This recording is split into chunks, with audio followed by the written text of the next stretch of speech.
Please note that in this show you might hear graphic descriptions or language that may not be appropriate for everyone. Listener discretion advised. That guy that picked me up that day knew exactly what happened, and he did not say one word, bless his heart, because he drove 15 minutes knowing what the situation was and did not say one word to me. I can't imagine what he was thinking. Welcome to Parentless Podcast. I am your host, Stephanie Relaford. On this show, we're going to be speaking with others who have experienced the loss of one or both of their parents or parental figures. As we heard in episode 12 with Louisa Velarde, being parentless is like an island, and I don't know how to swim. Thank you for being my life jacket. My name's Thomas. I created Good Grievings over 4 years ago, April 2017. I'll be 40 in a couple weeks. Basically just trying to break that stereotype of how men can be, they can be vulnerable and can show emotion. I lost my dad last year, 2020, to sepsis. It wasn't healthy, and his body just couldn't take any more of what was going on. My mom died of a pulmonary embolism in 2000, and my sister unfortunately passed away also in 2009 of a heart attack. So that's the gist of Good Grievings.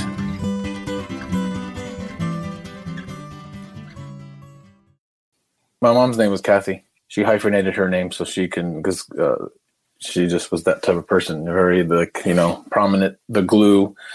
It's amazing. And you don't realize this till you get old, till I got older, like how much I learned from her subconsciously in the 18 years that she was, with me, So yeah, she was just the glue to everything, and all of our worlds just like flipped upside down. And I became that mom once she passed away. Yeah. Tell me more about that. Yeah, so my sister was 15 when my mom passed away, and she became very, I guess, rebellious, as probably any 15-year-old kid would. My dad was not the parental type growing up. Everything went through my mother, and it just, it is what it is, and you realize that, as I say, as you get older, because you almost like, you tend to like miss them. You think it's going to get easier, but as you get older, you actually miss them more, So from like bills to writing checks to refinancing a house to anything you think of as a homeowner or parent would do, I'm doing that here at 19, 20, 21 years old. So my dad really didn't write any checks to pay bills and stuff like that. So yeah, I don't know. I just did it. And I was distracted by everything. So I wasn't dealing with my own grief, and it was probably about 2.5, 3 years before I really realized that, I need to focus on myself, because I was just doing everything possible not to deal with it, and it wasn't, some of it wasn't just like on purpose, but I just didn't have the time for me, and at that age, who knows that, like, especially as me, as a young kid growing up, like, who knows that they need that time? Like, I've had grandparents pass away when I was in high school, but this one's like the worst, because you expect your grandparents to die when they're older, and that's basically what happened, But it was like 2 years. It was 94, 96, 98, then 2000. So it was like grandparent, mother, like no time in between, And then like my grandmother, who was my father's mom, I was closest to that.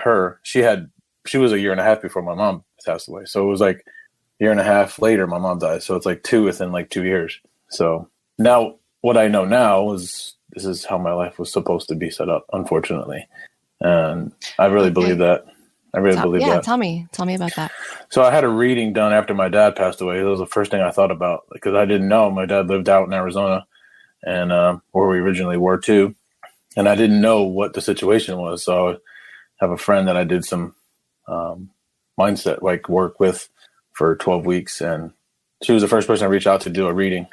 And it was about a month after, and, found out things about my father that, he was just such in a black hole that he didn't realize what was going on with me. And he was just focused on himself, obviously. And she had brought that up, saying that this is what was like my life was planned out to be. So I can talk about talk about my grief and not be quiet about it, because a lot of men and women, don't suppress everything. They don't know how to deal with it. So, and here I am almost 4.5 years later, still doing it. And just continue to do it. And I'm not doing it. I'm doing it just to get my word there. It's, whatever comes of it, comes of it. When you say that you had a reading, was she a medium? She's more of like a life coach. I wouldn't say medium. I don't know the term of it, but she is very intuitive, and just like I am. And she actually made me realize how intuitive I am also. My intuition is stronger than I thought it was. And a lot of things came to be real that I thought was just like your mind playing tricks on you. But yeah, everything was just spot on. I think that was the second reading I've done with her since I've known her. Okay. I'm asking about that kind of stuff because I haven't ever done anything like that. And I've been thinking about like, not so much a medium type thing, but just somebody just to see. Yeah, I would definitely recommend that. It's not, you get the right person. I mean, you have to trust that. Well, not so much trust the person, but I knew her before. So, I would recommend to do that if you're thinking about it. It's not for everybody. Can't rule anything out. No. I think. You said that, after your mom died, you kind of held everything together. You did all that stuff because you had to. What was the point? What made you realize that you needed to start focusing on you, like you said? In the midst of my mom passing away, my dad decided to have, not decided, but he had back surgery, which looking back now, I probably shouldn't have done, but he had what was called a drop foot. I don't know if you ever heard of that. So like nerve endings were wrapping around his spine and they weren't allowing him to, his foot to function and walk like normal. So he was fine. He could walk, but the back surgery, it didn't do what it was supposed to do. And he wound up in a wheelchair. This is like 2000, right before I met my wife now. I had anxiety attack, anxiety attack, where just like that wiped me out. It was just like, hey, you need to focus on you, and laid up on the couch for at least a week. I just had no energy, no anything, nothing. And that's when I realized that I needed help. It was because of that. And I just was nonstop for 3 years, just, between work and playing basketball and just being distracted with my dad and helping him. And then, we didn't have the insurance for my father to get the full recovery he needed. So he wound up in a nursing home for that type of rehab. And that was horrible. That was like the worst year, just having to go there. And I was there every day because, I didn't want the guy to be alone in a nursing home, literally. And he shouldn't have been there. But it is what it is. It was the best he could have done. He couldn't have been home after that anyway, because I couldn't take care of him like that. But yeah, he was in a wheelchair from then until he passed away. So very independent after he realized he had to be. But, he's one of the reasons Good Grievings is here also, because he's the epitome of what I'm hoping others don't become, because he didn't do it. Any grief, he didn't do it. My mom, I shouldn't say deal. That's not the right word. He didn't express anything. My sister, and that was it made his physical body worse just by not doing anything to make himself better. So all the complications he had with his health, grief just compressed. So it made it like 10 times worse. And, he got older. So with the age and the health and not dealing with the grief, it just compounded it. And he was so far down, it was just like, eventually his body just couldn't handle it anymore. And when your mom passed away, were your mom and dad married? Yeah. Mm-hmm. Yeah. Okay. Yeah. Yeah. They were married. I don't even know. 2000. They married 76. So. Okay. Yeah. It was 30 something years before that. Okay. Or 20, what is that? 24 when she passed away. So we've mentioned Good Grievings a few times. So let's go ahead and talk about that. And then we'll talk more about your parents. You've mentioned kind of how it got started a little bit. So just tell me, what is it? What do you do? Tell me all about it. So like most businesses, I wouldn't say it's a business, but it's not what I thought it would be. And 4 years later, but it's a good thing because I'm happy where it's at. I'm just going with what feels right. Posting. I haven't blogged as much on the website. Website's we're looking to change that up a little bit, but more on Instagram and anything. Got off of Twitter. There's just too much negativity on there. Just with this whole crazy world right now. But Facebook and Instagram, Good Grievings was just kind of like thrown together wording wise, just because it's not politically correct if you say it. My cousin, who's my role model in blogging, he's a travel blogger. When we were like talking over what I could start doing with the blog, and he was just like, well, we got to come up with a name. You can't just start a blog without a name. So I was just like, I don't know what the hell to do. Like So I was like, well, what about grieving or good grievings? I was like, I don't know. He's like, just do it. It's not a topic. He's like, that's the name. You're going to start it. And if you want to change it, you can change it later. So hence the Good Grievings. So I started it just from a WordPress blog. Was on Twitter first. I started with Twitter and, got a good following there, but then most people just follow to follow, and it wasn't benefiting anybody. Well, I made some good connections on there. I shouldn't say that, but Instagram is where I'm mostly at right now. And obviously it's linked up with Facebook, but mostly just posting stories of lives. I did other podcasts and got a good following on there. And it's amazing how much grief is talked about. And I don't know if it was before because I wasn't part of it, but from where I was now, and I wouldn't say for when I started, but I would say in the last 2 years, how much more grief and mental health is talked about is making more people aware of their own being, I mean, even with professional players coming out and talking about mental health, like, most people look up to them just because they're, fans and stuff, but it's no joke, and it needs to be addressed because we can only make ourselves better. Like, we're the only ones that can do it for ourselves, like, and if you don't reach out, it could be too late, unfortunately. So, but that's pretty much how Good Grieving started. That's how Good Grieving started. And I'm just doing what feels right. I'm not forcing anything like I used to before.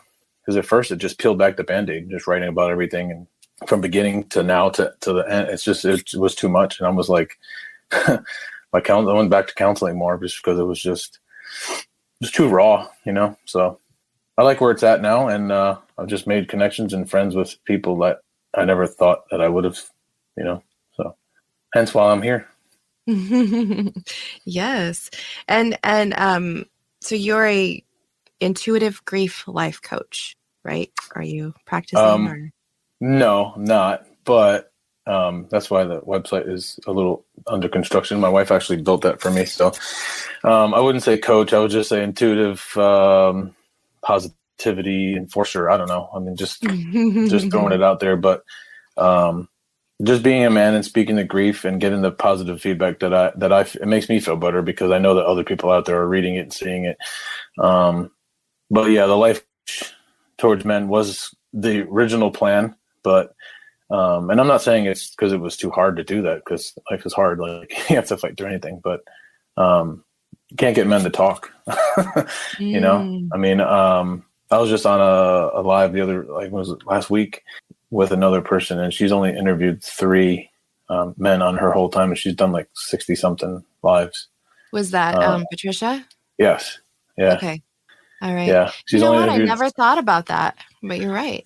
She's only interviewed 3 out of her 60 something lives. And it goes to show men just don't talk. And it's nothing like, it's not saying it's wrong, but it happened to me. I didn't talk for the first how long. Mm-hmm. So, but it's out there, and I know people read it, whether they're reading it or not, it's there. So if they want to, they can, whether it's a man or a woman. And some women don't talk about grief. You're exactly right. I keep saying, oh, I want to provide a space for men. Obviously, I think that's the thing. That's where I've gotten that too, is as I have had a lot more women speak, but for myself, I'm not going around really like I will, because that's part of the process. But like right now, people have asked me to be a guest, and no, I'm good. No, that's totally understandable. Right. Yeah, exactly right. Women don't speak as well. It's totally understandable. I have great days and I have bad days. It's the days that like with my dad's it's 14 months now almost. My sister's anniversary is coming up in 2 weeks. Like, I don't. My wife made a good point too, and I was like, the grief it sucks when the grief just sneaks up on you and you just feel like melancholy. You're just like, what the hell? Like, come on, like, and you just can't. You have to just wait it out. The worst thing to do is just suppress it and not acknowledge it. You wait it out and just say tomorrow's a new day, and then it's going to happen again. It's going to continue happening. Have you had times where you do feel kind of off and strange, and it just takes you a little bit to realize this is grief, or there's this date or something coming up? Yeah. So this past Monday, I posted my father, as I shared, like he passed away in April last year. And like I shared pictures for like 3 weeks that I found and then all the memories came back up on Facebook. Really the only reason why I like that on there. So I shared those, and of course it's just a trigger, but for me, it's how I acknowledge it. And yeah, it may make me feel like off, like you said, but then you have to feel that way. Like everybody feels that way, but you have to acknowledge it. And like for the longest time, my cousin who I mentioned before, who has been blogging now for 12 years, so you have to sit with your feelings. I'm like, what the hell does that mean? Like, and it's just like, and then you start getting mad at yourself because it's like, you don't understand what it is. But I had one event that happened and I was like, okay, well, this is what this means. So now I know when I feel like that, it's like, okay, just acknowledge it, like sit, feel with it, just let it be. And tomorrow's a new day, So it takes something like that for you to realize like that you can do it. Because every day is not, I may be posting positivity every day, but it doesn't mean I'm positive every day because I'm human, Right. And I didn't realize, until I got into the grief community that, it's fine not to be positive all the time. Like, I mean, I knew it was fine, but is that toxic positivity? Is that what it's called? Like, you're just like, everything's okay all the time. And that's normally like where I would tend to fall probably. But yeah. And I'm sure a lot of people think that, like, who am I? And I'm like, I'm not trained in anything. I'm not certified in anything. I thought about it, but I'm like, this is just me. This is what I've been through. There's about 16 people that I've lost that have been either blood, parent, sister, mom, like a god sister that passed away that, was like a sister to me. But it's just me. It's my raw experience. So it's just who I am. I'm just like, there's no other reasoning for me. I shouldn't say for me, but there's no other reasoning to not believe what I'm saying because it's my experience. So, and like I said, it's toxic positivity, but not every day is not great. I mean, that's just anybody's life is not great, especially when you're dealing with grief. Because like I say, everybody, if you haven't experienced grief, it's going to happen. Everybody's eventually going to have to experience it. And it's not just humans either, it could be a pet, it could be a job. You're going to have grief and it's all going to be different and everybody grieves differently, but it's inevitable. So is that, you've mentioned it several times now, wait it out, tomorrow's a new day. Is that your number one advice for somebody experiencing grief, or what would your number one piece of advice be? Everybody's different. So everybody can take that saying as, a negative side because, tomorrow's a new day, but tomorrow could be just as worse as that day you're in. The next week can be the worst. It's all that depends on that person. And if they've lost a parent and that's the only person they've lost, like how do you there's right and wrong words to tell people, sayings to say, and I've seen a lot of that lately, and I agree with it and I don't agree with it because experience wise, I feel comfortable saying that. And if they don't feel comfortable hearing it, then I know that they eventually will. You know what I mean? Because the pain and the grief never goes away. But I'm a very compassionate person. So I'll be the first one to call somebody and say, I'm sorry for your mom's loss, or I'm sorry for your loss, or just say something, and not just be silent. You know what I mean? Mm-hmm. But for me personally, yes, I like to think that because I just acknowledge it. And tomorrow's a new day. And if tomorrow sucks, then the next day is a new day. You have to live for the day, because your parent, and I see this a lot too, like your parent or whoever's loved one, they say you shouldn't say they would want you to live and be happy. Well, they do, but at that time, it may not be the right thing to say. You see what I'm saying? Mm-hmm. But for me, that's the kind of mindset that I'm in, and it may not work for everybody. But have you had any experience now with what you just said about your parent would want you to be happy, and just a couple other things I've seen, I think, from you? Do you want to tell me what your spiritual belief is, or just as far as do you feel like your parents are here with you? Oh yeah, every day. Yeah. I can hear my dad telling me things like be stupid. More my dad now because my dad's it's like almost like he's the most recent. My mom's still there, I feel like some of the things I do, she'd still want to smack me upside my head, Mm-hmm. My wife's father, he passed away in 2014. He's really the one that I've had experiences with just intuitively. My dad too, but my dad's very, very, I shouldn't say vocal because it's not really a voice, but in my ear, just little things here and there. You acknowledge that too, but I don't really get too much into that because it's really draining. And that's something you kind of have to have space for. But busy everyday life, and you have to prioritize what you can handle each day, because I have a very demanding job, and then 2 kids and wife that I have to make sure are good. So I've written blog posts about several of the experiences I've had intuitively. One last question on that, and then we'll drop that part of it. You mentioned that your dad was maybe not around so much, or just not involved, like you mentioned. Mm-hmm. Do you feel like is he a little more involved after he's passed away? Parentless Podcast is available on many podcast platforms, including Spotify, Spreaker, Apple, Google Play, and Amazon, just to name a few. If you've enjoyed what you've heard, please consider sharing the show with a friend or rating and reviewing wherever you're listening right now. This will help get the word out about the show, and if one person can be helped by listening to someone's story found here, that is amazing. If you would like to help support the show, view extra content, and hear about special projects happening with Parentless Podcast, please visit www.patreon.com/parentlesspodcast. So I'm going to really reiterate that he was involved. He just wasn't really like the father. In my eyes, he wasn't really like, hey, let's go in the backyard and play some catch. Okay. He was there, supportive basketball games when I played in high school and all this other stuff. He was there. He was a dad. I didn't see it as like how I'm the father of my kids. So I kind of like broke that, that iceberg or whatever you want to call it, to flip the script to see how the father I want to be to my kids and so on. And then down that line. But after my mom died, we got closer, but I was more like the father and he was the son. So I guess I didn't ask that question right. So do you feel like he's a little more fatherly? Yes. Like now after, yeah. Okay. In the spirit world, yeah. Mm-hmm. Yeah. Yeah. In the spirit world. Yeah, he's definitely more fatherly in the spirit world. Like little things that I'll do, I can just hear it. Like, if I think something, I could just hear it. Even happened yesterday, And I just it's just, I acknowledge it, but I just keep going, But yeah, definitely more fatherly now. Mm-hmm. I was told in that reading that when he passed away, he realized what I was actually doing with this Good Grievings. So I told him about it. He had no clue what the hell it meant, right?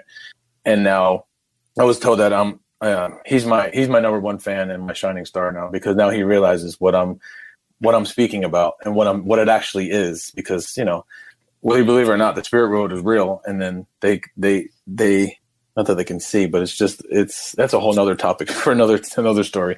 But they can, you can see that, and they're not in any pain, anything like that. So it's like a whole nother realm. But yeah, definitely more fatherly. I really like that. Well, I don't know. He said it was very draining, so maybe it's draining when you get into like the because I'm very sensitive to other people's energy. So it's just like I'm a magnet sometimes. So if I don't acknowledge it, it's not as draining. Mm-hmm. Are you like an empath? Yes. I don't think I've ever, I've probably met some. I've never had anybody tell me I am an empath. Oh yeah, big time. Mm-hmm. Well, I'd love to talk more about that, but we can at another time. Anytime.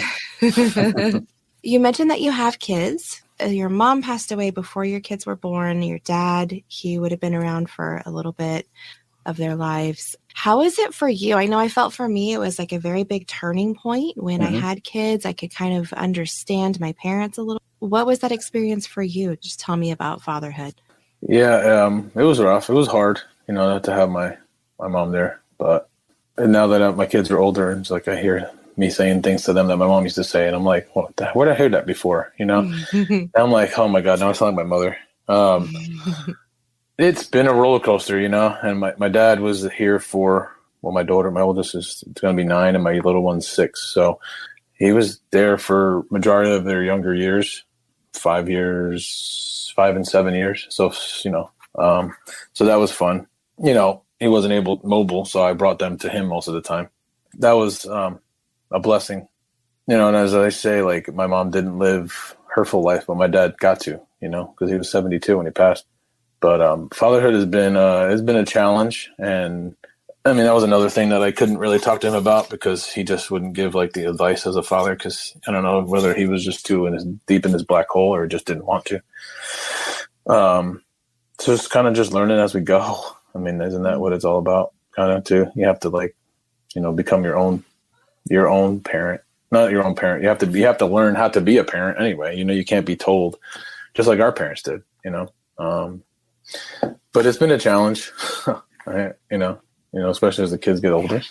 But I don't remember too much advice that my parents have because, like I said, my father was kind of quiet on that part, So, and I have a strong foundation with my wife, so it's kind of like we got that down. So, that helps.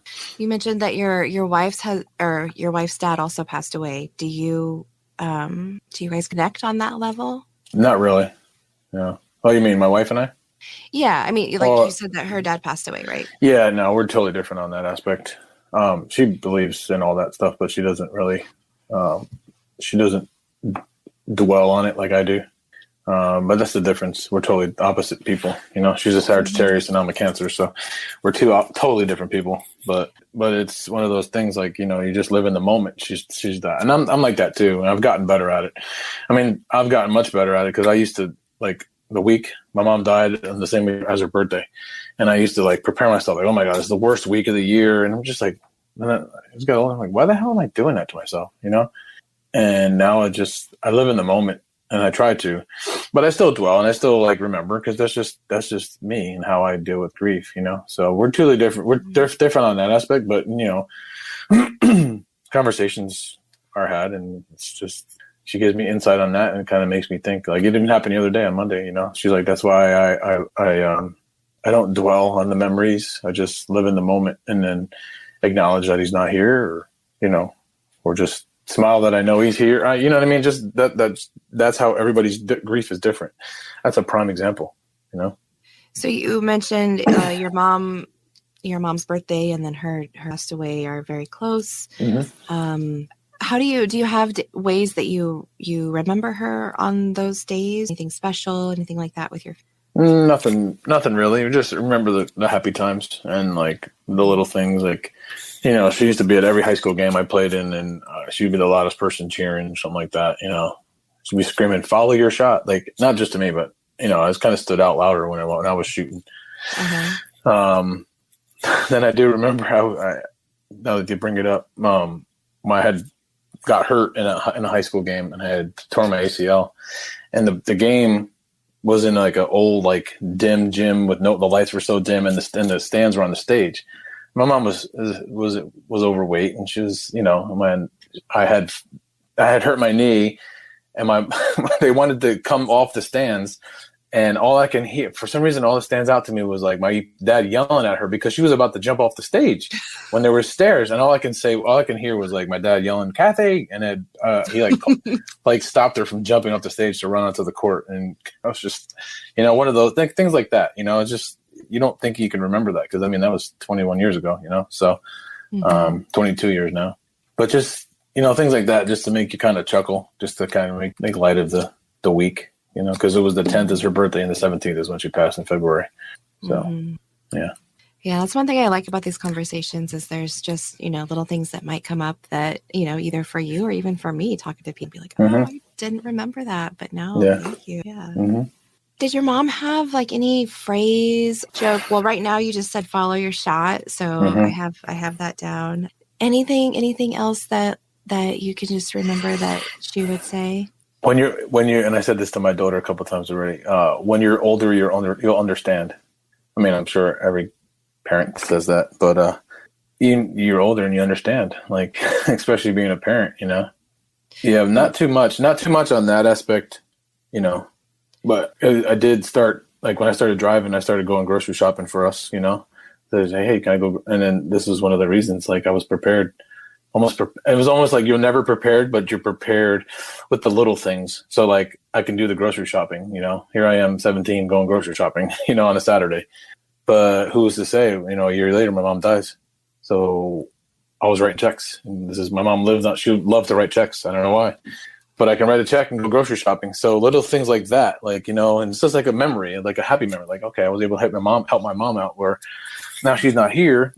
I can do it. You know what I mean? Even paying bills. Like I used to do that at 17 and just like, hey, I was like, I don't know. And it wasn't like, I don't know if she had asked me one time. I don't remember, but that was what I did, and it was just part of what I did after. She loved her checks though. I was so I good stuff. Do you have a checkbook these days? Nope. But here's another thing, and this comes up now every Saturday. Well, not every Saturday, but you'd be in bed and we'd hear the music go on. So you know what that meant. It was cleaning day.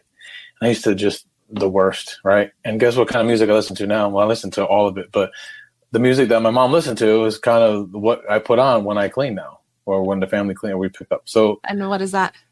She was all over the spectrum, but it was Tom Petty and my father-in-law too. He was big on Tom Petty and Leonard Skinner and all those. So it's just just a mix of that older music, like the 60s, 70s music, Yeah, it was just you heard the music and you were just like, oh, man. And then you couldn't you couldn't go, because then she would start screaming like, it's time to clean, to get down here, So, but those are one of the other memories too. And so that was in February. Graduations generally take place in May-ish. So then you went ahead and had to graduate with your mom not there. Is that right? I actually was my mom died. I was in college. I was in my freshman year of college. Okay. I was 18. Yeah, my mom, it was 17. I graduated high school in 2017, June 2017. So my mom died 2017. What am I talking about? 99, 99 of June. And my mom died in February of 2000. Okay. Yeah. Yep. So she was there for that. Yeah. But she was cheering you on that day too. Oh yeah, definitely. Yeah. Well, we just talked about the music with the cleaning. The next thing is any smell, sight, taste, sound that kind of reminds you of her. So lavender, I have these flowers that are in the back of the house, and they're like a lavender purple color, which is her favorite color. They come out every year, and I didn't realize that obviously until we moved in here. It was 2018, 2017, one of those. And I still have her. It's like a visor, like a compartment, like a, I don't know what you call it. It attaches to the visor. It has like two hooks that go over the visor. It's like Velcro. So she had that in her car. And then when I started driving, I put it in mine, and I still have that. And then there's a map that we used, and I don't know if it was when we went. I don't know. I don't remember if it was like when we went to Disney when I was like 8, but it still smells like her perfume. So I have that in the glove compartment of my old car that we still have. I don't use it, but I have that in the glove compartment there. Okay. That's super interesting to me. I was going to ask, do you get it out? Do you smell that smell? But no, we don't use that car. It was the first car that I bought myself in 2005, and we're going to eventually sell it. But yeah. I feel like you wouldn't want to use it too much because that smell might go, I don't know. Yeah. Yeah, that's exactly my feeling. Mm-hmm. Very nice. Well, you might need a map sometime. The old school map, yeah. Mm-hmm. Mm-hmm. Maybe if I run out of data one time, I'll have to pull it out. I'm like, how do people get anywhere without GPS? How do we do this? Use the map. Yeah. All right. So anything, there's so much more we could talk about for Mom. Anything that we haven't said for her that you would like to say? No, I'm just grateful that I had those 18 years with her, that and I know she's just been rooting me on these last 21 years, and I just remember the memories and the funny times just to get through, because the only way out is through. There's no other way. No other positive way. I just wish whoever listens to this, that grief is really a pain, and it's really you feel really empty, but you have so much more support than most people don't. And when you're dealing with grief and it's just raw and new, you don't think like that. That's the last thing you think about. But there's so much support here. Speaking of support, do you have any podcasts, any books, any things that you feel are really great that people should check out? No, just listening to the podcast that I've been on. I have them on my website there too. I was a part of a summit that I was a part of a year and a half ago now. It's on the blog. But when everybody asks me that about anything to listen to or read, I just said read my post that I have. I haven't done anything since January writing wise, but everything on there is my experience and what I went through and what I deal with now. And I still go to counseling. It's not as often as it used to be, but that's not for everybody either. But if you try it out and you need something, that's the first option. Sorry, I'm scrolling through your blog now. I have looked at it before, but it's been previous when we first started talking. Haven't seen this picture, but now I see it's that picture of you and your dad. Yeah. So I have your dad right here, and I have you on the screen, and you guys look really alike. Very Hence much. why I have the beard. Yeah. I need some kind of separation. No. Can you hear me? Okay. You broke up there for a minute. Me and my dad were like twins. Oh. Do you? Oh, there's another picture of him. I really like to see the people that we talk about. That's really cool. Mm-hmm. Yeah, there's a picture of my mom on one of those too, back further. Oh, okay. I'll definitely check that out. So it sounds like you want people, of course, we want people to go check out Good Grievings, goodgrievings.com. We'll be right back. Today's podcast spotlight falls on Grief is My Side Hustle, hosted by Megan R. Jarvis. Grief is my side hustle. What a badass name, right? I always love to start with a name, and that was really my thought since I heard about Megan and Grief is My Side Hustle. So here I do feel like I need to throw in that Megan was a guest on Parentless Podcast. I really loved my chat with her. Her episodes are called Passion Project, Parts 1 and 2, episodes 29 and 30. After the death of her parents within 2 years of each other, trauma therapist, writer, and podcast host Megan found herself on the receiving end of the same treatments she used with her own clients. In complement to her writing on the popular blog Grief is My Side Hustle, Megan and her guests discuss how little education and support we have been historically given in grief, and explore the question she hears most often in her office. Aside from crying, what does it mean to grieve? So that was the description that I found on the World Wide Webs. And now for my own words, and I'll keep it brief. I know I've had you here for a minute or more. So here are my words. Are you ready? Just listen. # please just start. Grief is My Side Hustle is available on most major podcast platforms. Please be sure to leave a rating and review wherever you listen. That will help Megan get the word out about her show and help others find her show as well. You never know who might be helped by hearing a story. If you have a favorite grief-related podcast you would like to be in the spotlight, please let me know. All right, let's talk about your dad. What's your dad's name? His name is, well, they call him Eugene. They called him Huge in high school, so he hated that name, so he just he just kept it to Gene. Yeah. Okay. It was a big guy in high school, I guess. Yes, I guess. Did he play sports? No. Mm-mm. Okay. No, but supposedly from the stories I hear from my godfather, him and my godfather, they knew each other for like 50-something years. So my dad was supposedly the life of the party every time they went out. Very sociable guy. Did you see that part, like, as when you were around? Did you see him like that? No, because he dialed it back in a little bit. But I can see why he was the life of the party, because I'm not that I'm the life of the party, but very social, because I get that from him. He just was. And when he passed away, it was just amazing the support I had from like friends that he went to high school with, and like obviously dealing with this whole funeral had to wait and stuff like so. Not everybody that wanted to come came because of what's going on right now, but the support was definitely there. Made me see him in a different light than what I was remembered of him by, because of the kind of a little bit of a strained relationship that we had at the end, but it wasn't on my side. So he passed away April 19th of 2020, right in the midst of all of the restrictions and everything. So tell me about that. You didn't get to have the funeral? No, we didn't have it right away.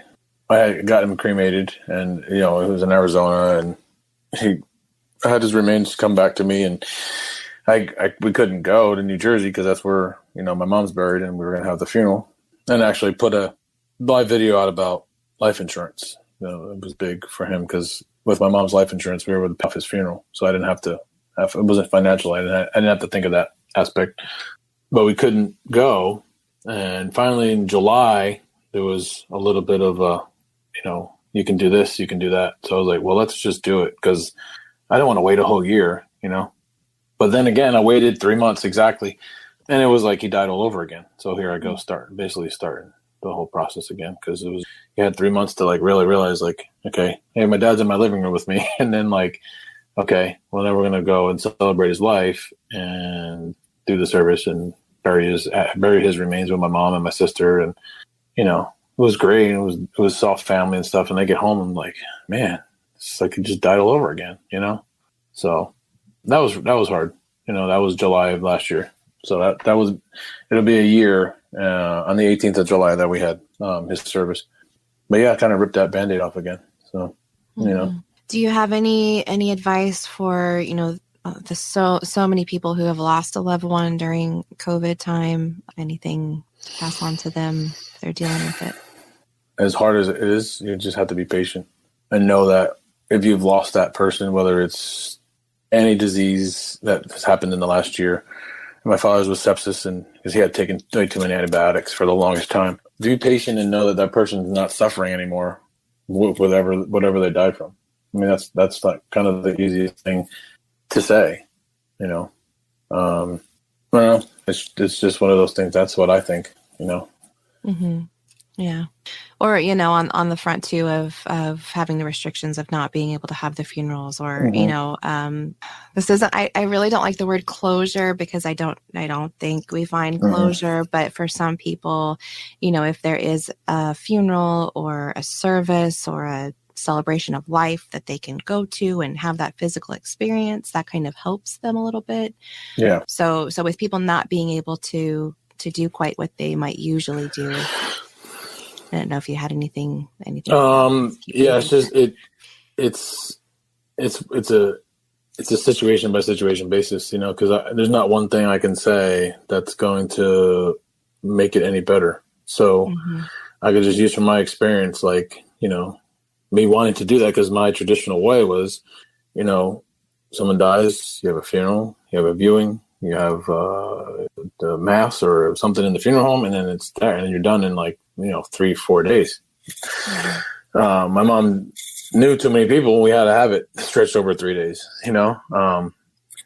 But it's I don't know. Anything I'm going to say is not going to be. It's just going to relate back to me. So, I did it for myself for the closure of my dad being with my mom and in the next life. Not physically, but just the remains of what we had. It's tough, I mean, just knowing that I had to wait. I didn't have a choice, but when I did have a choice, that's when I went and did it. So I would say that maybe if you have that choice of what you want to do, I would say take advantage of it. Now, obviously, I think life is way different than it was last July. So last June. So, but even if you don't, just do it when you have that chance.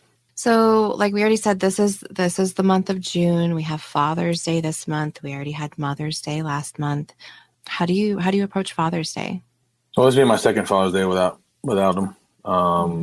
But I try to live in the moment because I have kids here and they like to celebrate. We like to celebrate that day, and just remember my dad. Last year was hard. I mean, this year was rough too. You get that emptiness feeling, and like everybody else whose mothers passed away. You just try to remember the positive times and the happy times. Not going to say it's going to be like that empty feeling is always there, just as it is on the birthday and the anniversary. It's just that's how I grieve, But you have to acknowledge it, but live in the moment at the same time. As hard as that sounds. No, I think that's the key right there is the acknowledgement. Many people have gone years without, maybe myself included, definitely myself included, without that acknowledgement. And so it's definitely a new path when you're able to do the acknowledgement and start that process. Yeah. Yeah. Because it just makes you live in the moment where you're not I'll have a day like Mother's Day. Living in the moment, but of course you're wandering off thinking about, hey man, I wish my mom was here. What would we be doing? But who's to say that if their parents were still here, where would we be? Would I be where I am at?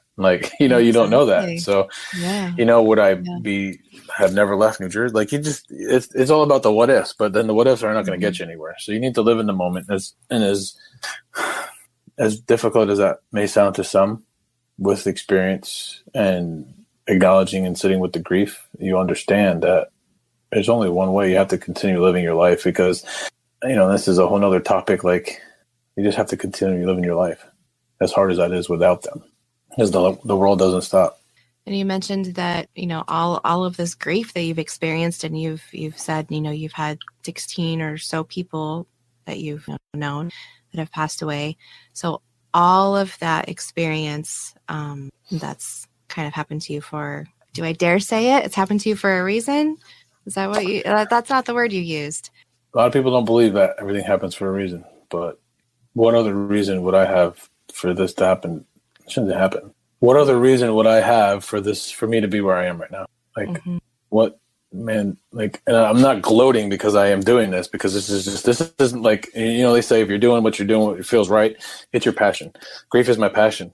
I don't care what anybody else thinks. I don't care if when I'm posting, they think it's just a bunch of crock, because it's not. But you're going to have people like that. I mean, it's just a part of life. But things do happen for reasons, else they wouldn't happen, right? And you can get, and I got that, what's the word I'm thinking of? What's that reading? I got that confirmation that, this is where I'm supposed to be right now. If something doesn't feel right, then stop doing it and do something else. Like, I moved across country twice from a guy that never thought he would leave his hometown and ever. I moved cross country twice, and the second time was with 2 kids. Like, if you know what I'm saying? So it goes to, everything happens for a reason.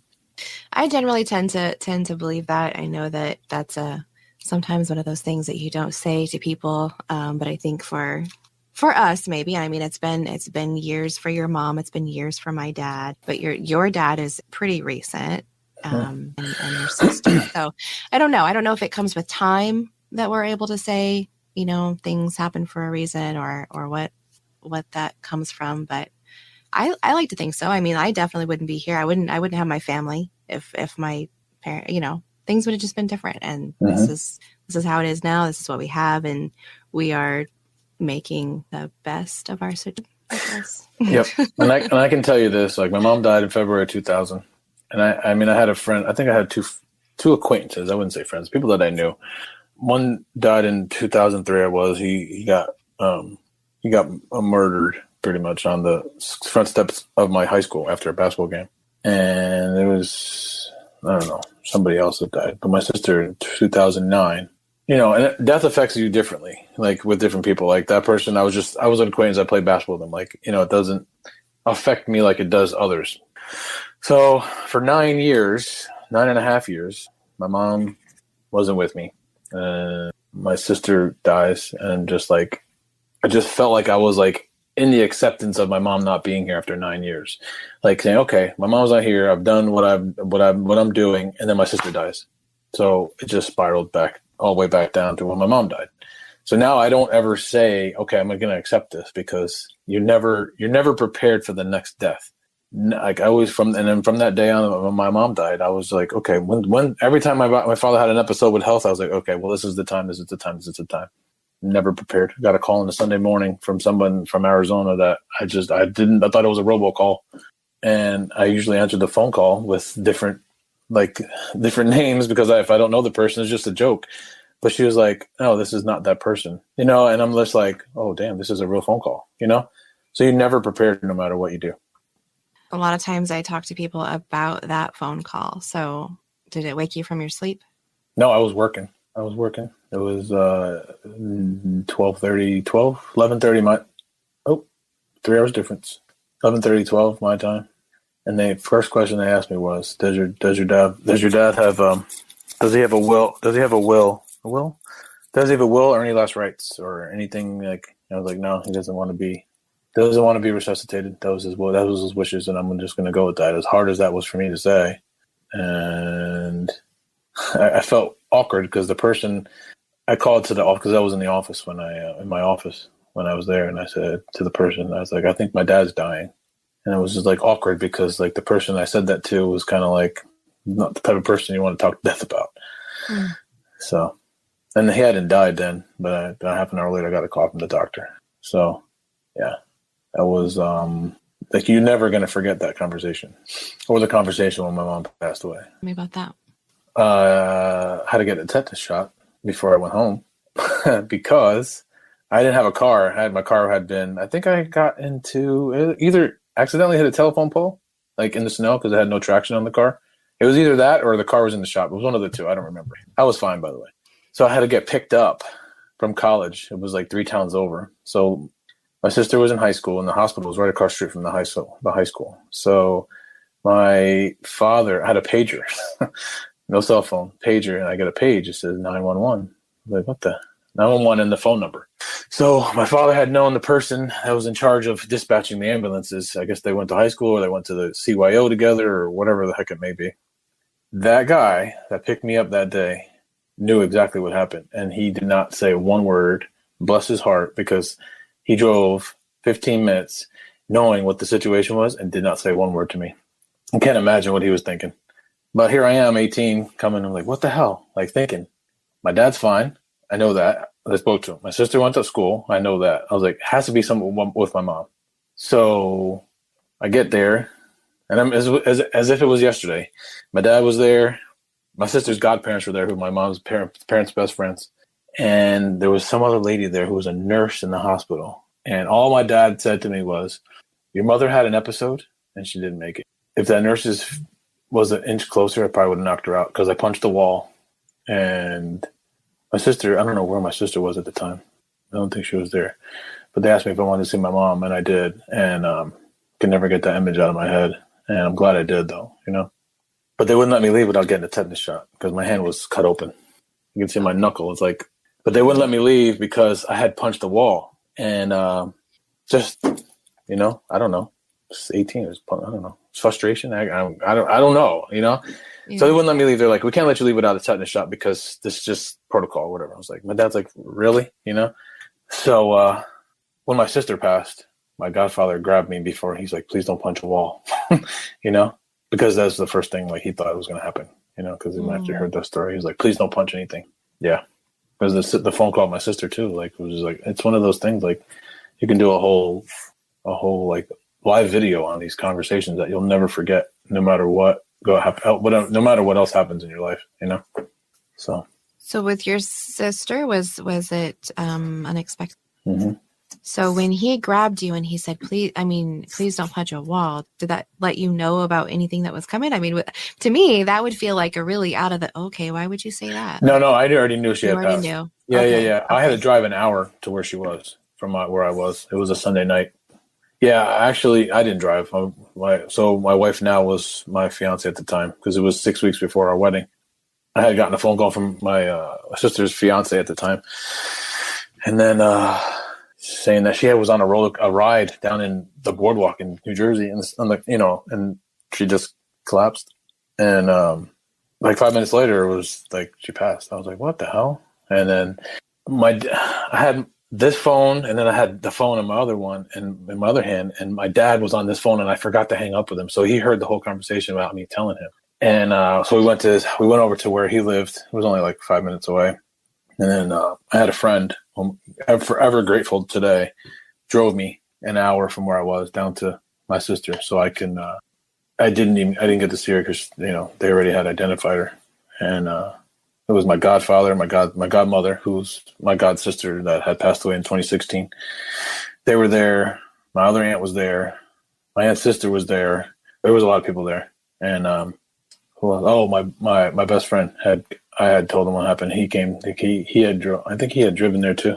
And we were all at the hospital. It was like, you know, middle of the night. And then I drove back home. Like, yeah. And so she was your only sibling? Yep. Okay. Yeah, she was 25. So this is probably not the right question to ask, but what is it? I mean, you're the only one left in your. You know, I don't know.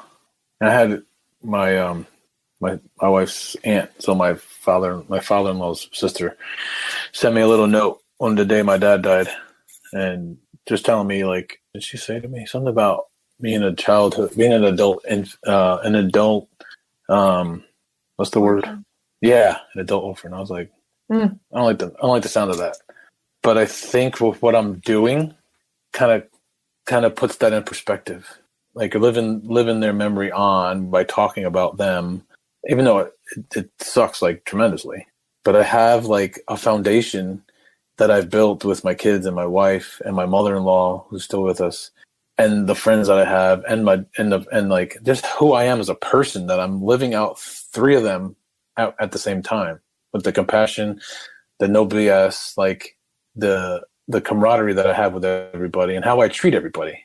Because I treat everybody the same way. And being a leader that I am, because my full-time job is I'm a store manager. So I just feel like between all of that and like having this foundation that I have that is so strong in my house that like I'm doing, okay, the foundation was strong with my mom. My dad was a manager too.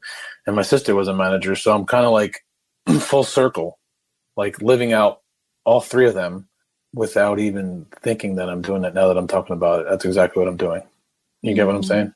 So I think that makes up for being the only one left in my immediate family, because I still have all that support around me, like you and like everybody else that I'm more connected to other people on social that I am with others, you know, like because I've been with them. It's been 4 years now for some of those relationships to evolve.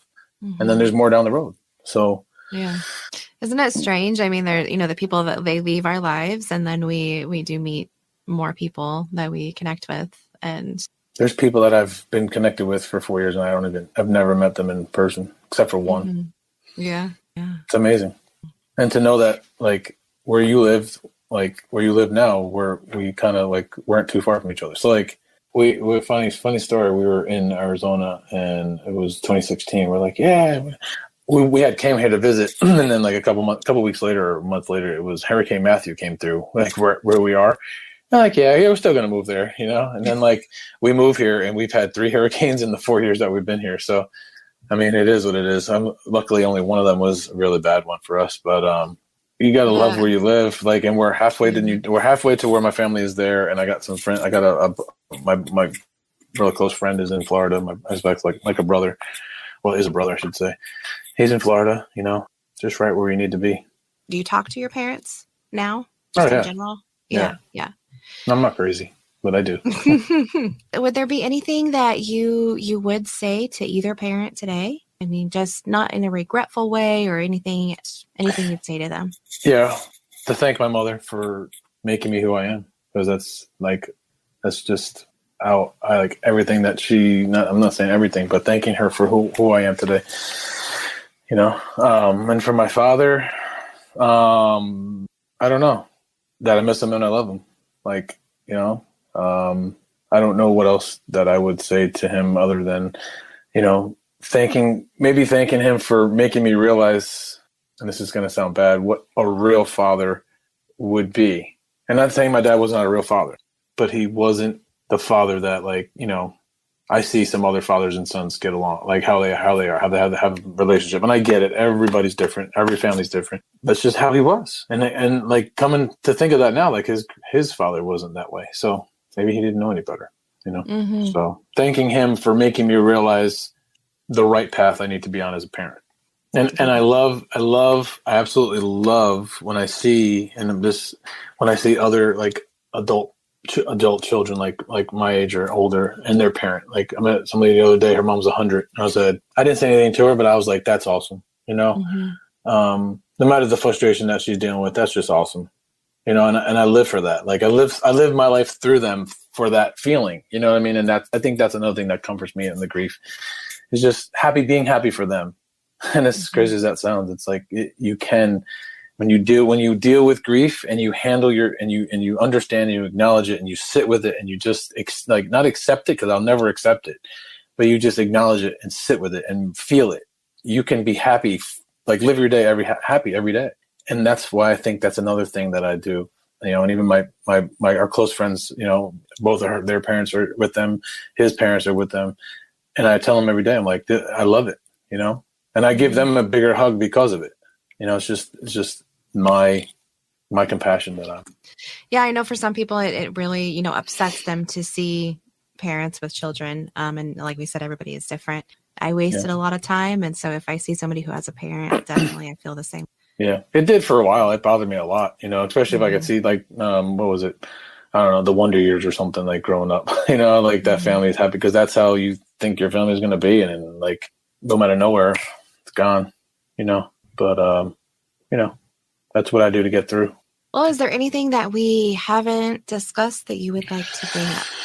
No, I think we've hit on everything. I think we can agree that grief is a pain, not only a pain in the in the heart, but a pain in the ass. But we all have to go through it. But like you said, and we're talking about it, there's plenty of support, whether it's me or you or anybody that they've, reach out to someone else that has dealt with it, like in your family, because you're dealing with the same stuff, it's only when the time is right, Yeah.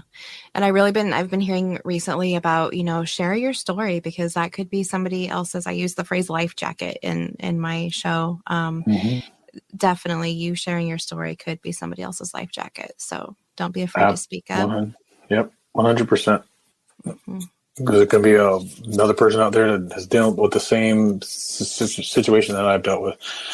You just don't know. I mean, tens of thousands of people die a day. So no matter what it's from, and we're here. I'm here. I mean, I'm here. I'm a listener, and, I like doing these conversations and interviews, because it's just, it helps me not only be my own counselor, but whoever listens can see and hear that you can get through. I have a shirt, and I didn't wear it today, but it says the only way out is through. I wrote that down. That's your quote that you shared with us, and I remember I saw that shirt. I had some lady yesterday, and she's like, "Wow, the only way out is through." She was like, "That's absolutely correct." I was like, "Yes, ma'am. Thank you." How can we contact you on Instagram, Facebook, all that stuff? So it's Good Grievings with an S. Facebook, Instagram, or you can email me, or you can go on my website and click the link and email me. There's 2 links on the website that don't work, because obviously the Twitter one is not there anymore. But you can find me there and reach out. I'm always available. Very good.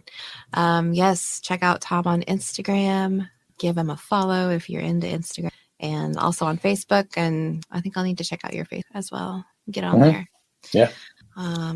All right. Well, I know that there's always, anytime we have a conversation, there's always so much more, so many things that we miss and all of that stuff. But we've got a little bit of a basis here for your story, and kind of know a little bit about what you're about and your work that you're doing. So I thank you so much for your work, and that it's okay to talk. It's okay to feel. It's okay to sit with your feelings, to use that phrase there.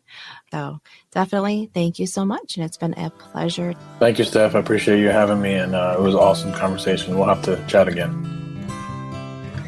Parentless Podcast is recorded in Phoenix, Arizona. Find us on social media and most major podcast platforms. Music provided by Colin Lococo and the Revolving Birds. Studio and editing provided by Back Home Media and Ian Relaford. Check out one of the many shows on our network. I am your host, Stephanie Relaford.